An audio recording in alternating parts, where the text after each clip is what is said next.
Salut à vous, jeunes entrepreneurs, jeunes, influenceurs, jeunes, consommateurs consommateurs et influenceurs et entrepreneurs et chefs d'entreprise de tout âge. Aujourd'hui, petite vidéo encore une fois sur, une arnaque, hein, forcément avant les périodes de Noël et ben, ça tombe. L'objectif, bah, voilà, on a tous envie de faire des économies, on a tous envie de profiter des bons plans pour faire plaisir à sa famille, à ses proches, à son ou sa chérie avant les fêtes et donc forcément, bah, on a un petit peu nos canaux inconscients qui sont ouverts à toutes ces opportunités de dingue. Donc aujourd'hui, je voulais vous partager, un mail que j'ai reçu 2 fois cette nuit en plus, qui, bah, a tout fait pour vous donner envie et ben, de laisser de vos coordonnées bancaires. Alors, ici, on va retrouver un mail. Cette mesure vise à vous soutenir. Donc forcément, ils sont gentils. Aide au foyer 2025. L'État a envie de m'aider à payer, en l'occurrence, ma facture de chauffage. Donc là, on voit dans le mail, je vais vous montrer juste après que en fait, ça n'a rien à voir avec les mails du gouvernement. Ici, on a donc chèque énergie, ça ne veut rien dire. Les logos, etc., c'est de la réassurance. Donc vous êtes convié à demander votre chèque énergie pour l'année 2025. Si vous remplissez les critères, un SMS a probablement été adressé pour vous le signaler. Donc là, déjà, on se dit: «Ah mince, j'ai pas reçu le SMS, il faut vraiment pas que je loupe cette opportunité de récupérer, mon chèque». Dans le cas contraire, vous pouvez soumettre une demande en utilisant le lien ci-après. Peut-être que, ces, hackers, ont aussi envoyé des SMS. Moi, ça n'a pas forcément été mon cas, mais du coup, vous avez potentiellement une double tentative de phishing. Donc là, avant de cliquer sur le lien, je vais vous montrer donc cette allocation s'adresse uniquement aux ménages admissibles. Cliquez sur le bouton ci-dessus pour confirmer votre éligibilité. Elle sert à vous soutenir face aux charges liées à l'énergie dans votre habitation. Donc déjà, on voit que c'est des trucs qui sont pas forcément français, ça doit être lié à des traductions ou des gens qui ne maîtrisent pas forcément la langue française, parce que c'est pas très, très sérieux comme tournure de phrase. Nous pouvons vérifier votre admissibilité et faire votre requête dans les plus brefs délais. Le ministère de la Transition écologique et solidaire. OK, donc on voit ça. Politique de confidentialité, qu'est-ce que ça fait?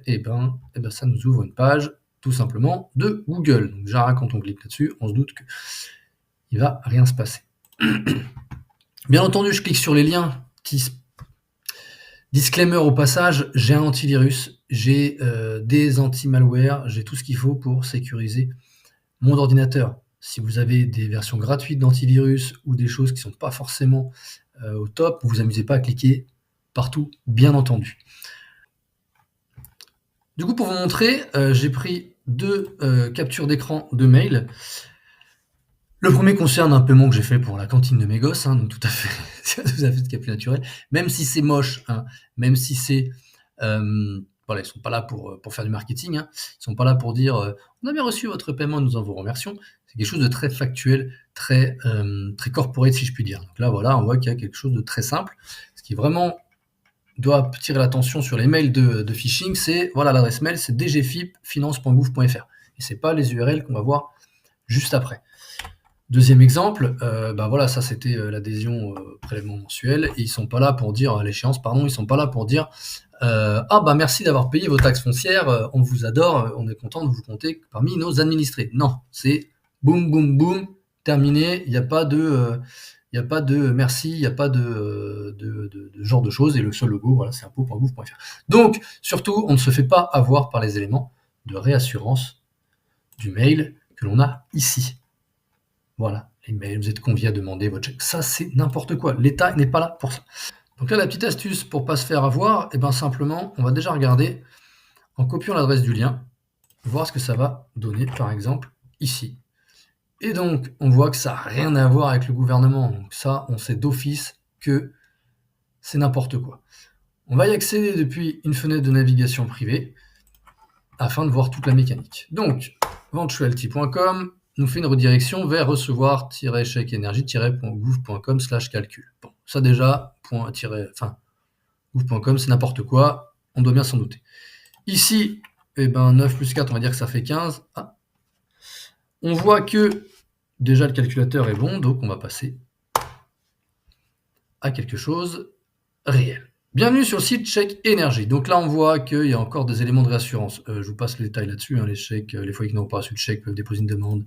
C'est une plateforme sur le site Chèque Énergie du 15 octobre au 28 février 2026. Patati patata, campagne débutera le 17 octobre. Donc ça, c'est que des éléments de réassurance, hein. Le service permet de recevoir chaque énergie au format dématérialisé directement dans votre espace. Patati patata, profitez de cette option pour l'envoi de novembre 2025. Donc là, on est quand même sur des choses qui sont assez contemporaines. Il faut vraiment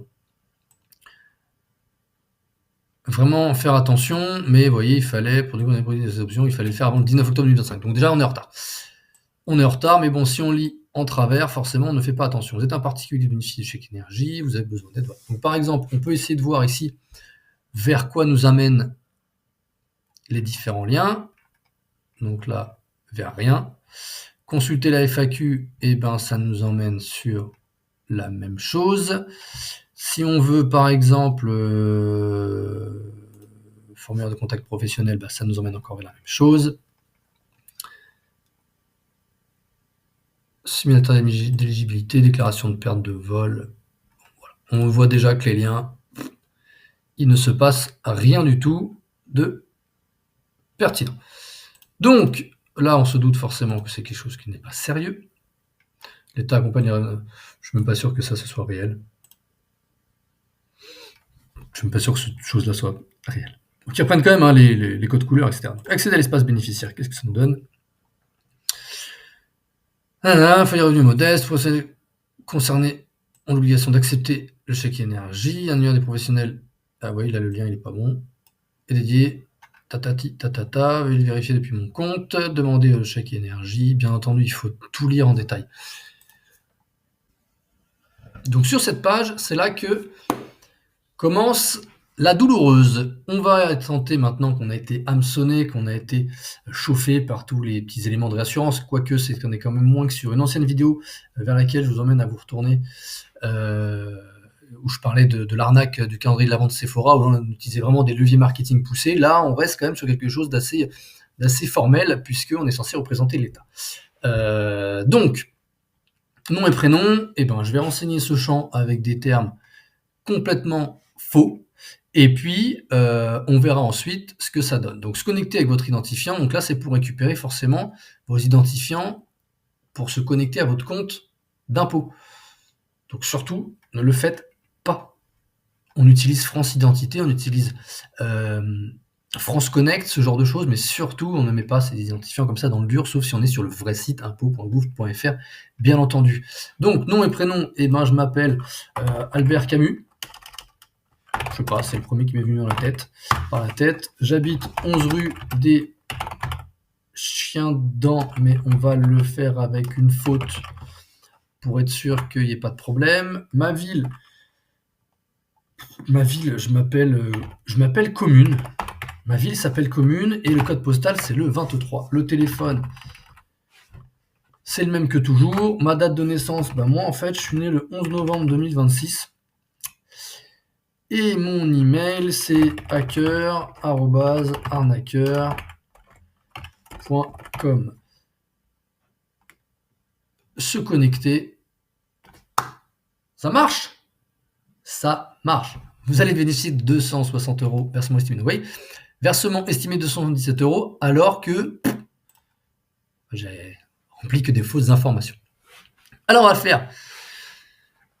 Tiens, version papier ou version e-chèque. Alors là, forcément, l'objectif est de récupérer vos coordonnées bancaires, donc aucun frais n'est facturé avec le format e-chèque, ce qui est logique puisqu'on met déjà le numéro de carte.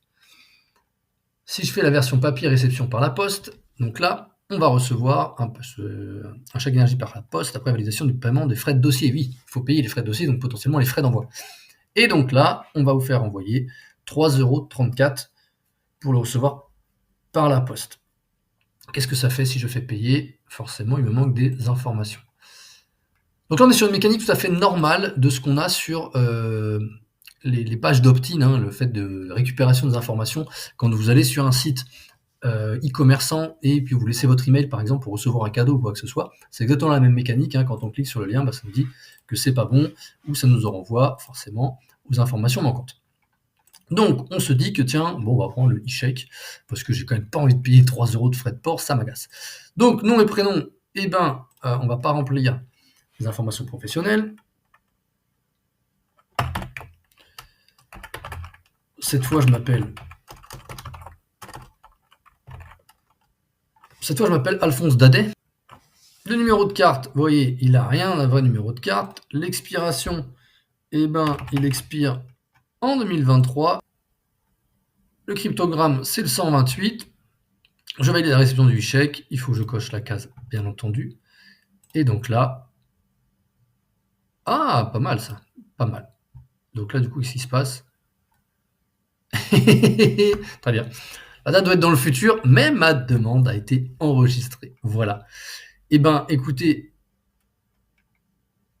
on a fait le tour. Je me suis fait hacker des fausses informations bancaires. Je pense que s'il y a quelqu'un en face qui vont voir ça, ils vont risquer d'être bien déçus. Ou alors j'ai des fausses informations bancaires, les informations bancaires d'Alphonse Dadet, qui actuellement se diffusent sur le dark web. Voilà, faites attention à vous. Attention même dans votre business. Aujourd'hui, forcément, eh ben, on est tous sujets à ça. On a tous connu des collaborateurs, collaboratrices qui utilisaient leurs adresses mail professionnelles pour utiliser à titre perso pour faire ses courses, ce genre de choses. Soyez très vigilants, formez vos équipes, formez vos proches, transmettez ça à vos jeunes, à vos grands-parents, à toutes les personnes qui sont potentiellement susceptibles de se faire avoir. Abonnez-vous parce que ça fait déjà toujours plaisir d'avoir des abonnés, mais aussi parce que je partage à la base du contenu pour tout ce qui va être TPE, du sport, du loisir, du service, et donc tout ce qui va être lié au marketing. Et donc ça permettrait aussi de savoir un petit peu comment fonctionne notre cher cerveau et comment fonctionne en fait le marketing digital et le marketing au sens large. Voilà, je partage pas mal d'insights sur le sujet, et bien entendu, je partage des vidéos comme celle-ci, j'essaie d'en faire le maximum, parce que il n'y a rien de pire que le marketing qui n'est pas éthique à mes yeux. Voilà, on a forcément des outils qui sont mis à notre disposition, qui nous permettent d'améliorer notre communication, d'améliorer notre business, de se faire mieux connaître de par les personnes à qui l'on veut rendre un service, puisqu'à la base c'est ça, un produit, un service que l'on vend, on répond à un problème et donc on a envie de résoudre des problèmes. Mais par contre, je m'insurge vraiment contre toutes ces techniques manipulatoires qui peuvent être utilisées aussi bien par les hackers que par les prestataires divers et variés, les commerçants divers et variés qui ne sont pas forcément bien intentionnés, qui font des promesses mensongères, qu'aussi bien tout ce qui serait trait à la manipulation de la rhétorique via la politique. Voilà, merci vraiment d'avoir regardé cette vidéo. Mettez-moi un petit commentaire, un petit pouce, et puis je vous souhaite de bonnes fêtes en avance. Et encore une fois, faites attention à vous et bon business pour ceux qui sont concernés. Ciao.